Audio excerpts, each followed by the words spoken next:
TGSPDCL కార్యాలయం వద్ద ధర్నాకు దిగిన 2000 మంది ఆర్టిజన్స్.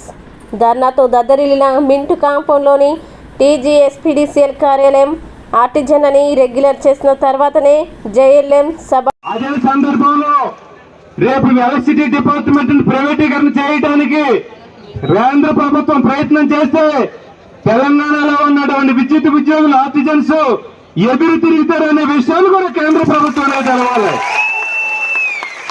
ఆ రకంగా మనం ముందుకు పోవడానికి మీరు అందరూ కూడా సిద్ధంగా ఉండాలని చెప్పి మీ దృష్టికి తీసుకొస్తూ ఇప్పుడు కొంచెం సేపు స్లోగన్ షౌటింగ్ ఉంటుంది. స్లోగన్ షౌట్ అలిచిపోవద్దు, మీరు ఎవరైనా స్లోగన్స్ ఇస్తారని చెప్పేసి తెలియజేస్తూ ఇప్పుడు చంద్రారెడ్డి గారు ఎక్కడున్నా స్లోగన్స్ ఇవ్వండి.